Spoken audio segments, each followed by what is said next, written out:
Chào mừng quý vị quay trở lại với phần tiếp theo của chương trình Đồng tiền thông minh trên kênh FBNC. Mời quý vị cùng tiếp tục theo dõi cuộc trò chuyện giữa chúng tôi với ông Bernd Waterman, là giám đốc điều hành của Boston Consulting Group Singapore, về chủ đề thị trường nhân lực Việt Nam trước làn sóng hội nhập với cộng đồng kinh tế ASEAN AEC 2015.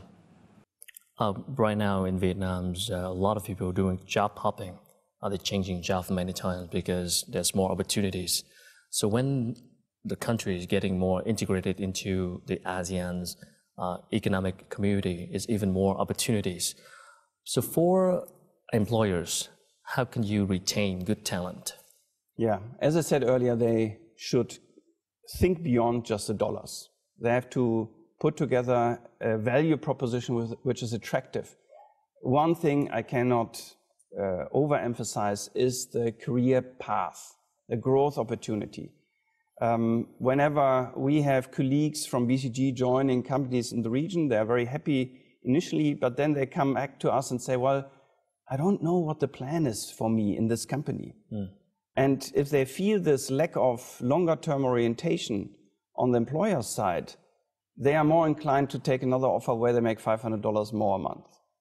So it comes back to, an experience beyond the salary, which these companies have to offer, and make sure that this individual knows he or she is appreciated.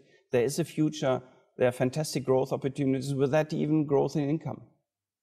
But I mean, when 10 members of ASEAN's getting together as one market, there's a lot of differences in culture too.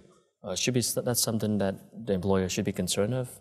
Different in culture?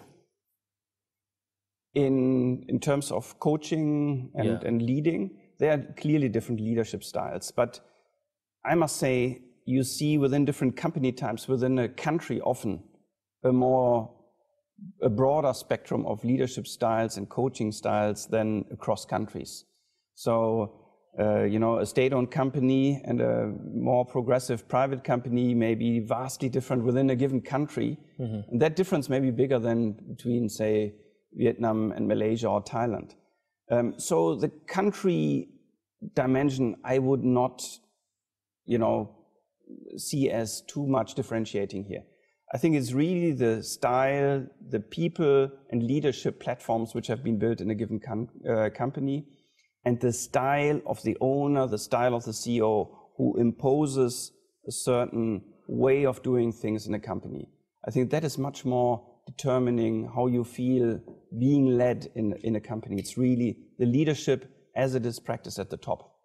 So how could employers engage employees better to the job?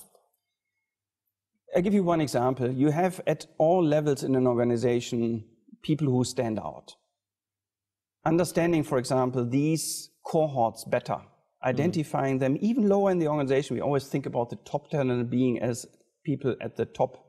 It is really a sliver across the pyramid through our different layers where we have to identify what are our future talent people who we really want to nurture, retain, and develop.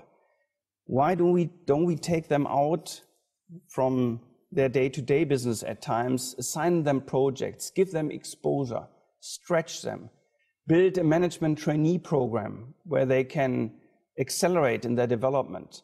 We might even promote them faster. We have to get away from a very egalitarian environment where everyone is promoted after a certain amount of years. We should promote based on performance and potential. And I think this is where a lot of companies can still improve. Each members of ASEAN countries, they have different levels of economy developments, and the talents, they have different skill set as well. So when we integrate it into one block of the AEC 2015, how does employer look at that pools of talents with different skill set from many different members? Look, I can only tell you, Khan, from our own experience in BCG, we hire in all these markets. We hire tremendous people in all these markets. There's no bias that we say in market X we don't get good people. The pools may be different in size, but in terms of quality at the top, there is no difference. That is our experience. And on the contrary, I think different styles, different backgrounds, different cultures have a hugely enriching contribution to the performance of an organization. This is what we as an international company feel, operating here with Vietnamese colleagues and colleagues from other markets. And they work together, bring together their rich backgrounds. And I think this is always better for a client solution and for any employer. I would always encourage, diversity, diverse backgrounds as a very important tool to generate more ideas, better ideas, and cross-fertilize. You came to Vietnam this time to talk about the topic war for talents. So what are some of the major points that you want the audience to remember, keep in mind? So one is to think beyond the dollars or the Vietnamese dong you pay these people. It is important, and we know there are high demands, and there's a war for talent, which is very much driven by paying people higher. But let's not forget the recruiting aspects I talked about, being more aggressive, outreaching, proactive, having a recruiting engine which allows to bring in the right people, form relationships early, and then develop them, give them growth opportunities, stretch them, bring them out of their comfort zone, and make sure they know what the next step is in their career. Engage them, give them exposure to different people, different problems, different issues, and involve them in the broader topics of the company. Make them part of something bigger than the little tasks they have to work on every day. So from your experience of working in the Singapore market and many ASEAN markets, what are some of the new trends in human resource management nowadays? Frankly, one is obviously the emergence of the social media and the importance of social media for recruiting, for example. Okay. So, people, before they interview with a given company, they go on the internet. They go into social media sites and form their view. And they have much more transparency how it is working in a given company today than they used to have. It's very important, therefore, to make sure that what you tell people outside in your recruiting events is very consistent with the real experience, because if there's a mismatch, social media will immediately reveal this. So social media are really something companies have to embrace more and more. But stepping back from that, I would just make sure that I get the recruiting, the development, the onboarding, and the retention right, the various things I talked about, get the basics right. In the end, your weakest link defines your performance. Okay. Yeah, the weakest people aspect defines your performance. You can be the best recruiter. If you don't develop people, they will leave. If you don't recruit well, but you have great training opportunities, you don't get the right people into the door in the first place. So you have to really tick the boxes on the entire value chain, from recruiting to retention, to get your people performance to a level which will prepare you then for ASEAN. So for, let's say, for example, a Vietnamese company, for now, they want to expand in order to other countries in ASEAN's region, and they want to hire the local people in that market. Yeah. So what should they keep in mind right now? What do they need to prepare for that? That is one of the biggest challenges, Khan, to go abroad and understand right away the talent, the quality, how to integrate them.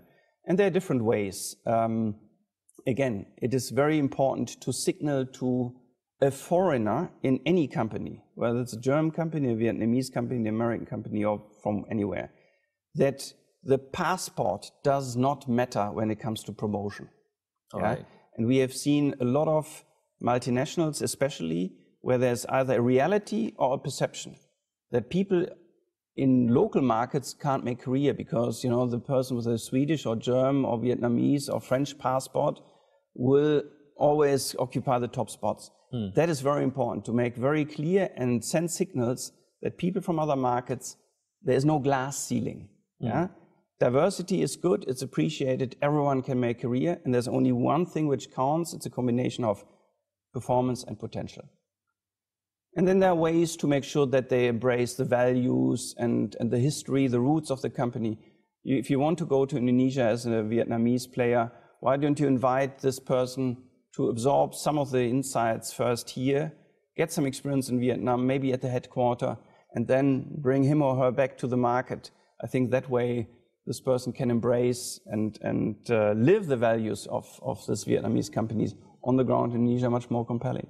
Yeah, with the so much developments in, like you told me before, the social medias and all kind of internet technology developments, right now, I mean, sometimes the employees, they have so many opportunities. They can even choose the employers, not like before when the employer choose the employees. How would that create challenges for the employers when they really want to attract the right people? Well, it's exactly as you asked earlier, Khan.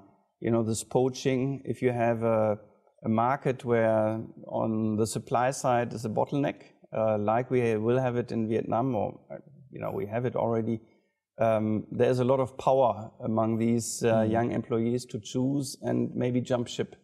Again, I can only reinforce, the more these employers have to think about what they do, you know, fulfill the expectations, some basic expectations on the compensation side. And again, that should not all be fixed, but could be variable. Why not pay this individual a lot if the performance warrants that? If this person in sales hits these high targets and generates so much value for the company. But then go beyond compensation and think about what other things matter to this individual. And again, I come back to the development opportunities, maybe an international experience, you know, things I can expose myself, get out of my comfort zone and grow. Great. Thank you so much for your time. Thank you. Yes, me too. Thank you. Welcome. Những chia sẻ vừa rồi của ông Bernd Waterman, giám đốc điều hành của Boston Consulting Group Singapore về chủ đề thị trường nhân lực trước làn sóng hội nhập cộng đồng kinh tế ASEAN 2015 cũng đã khép lại phần 2 của chương trình Đồng tiền thông minh. Quý vị có thể xem lại chương trình trên website fbnc.vn hoặc là facebook.com/đồng tiền thông minh. Chúng tôi sẽ còn quay trở lại với những nội dung đáng chú ý khác.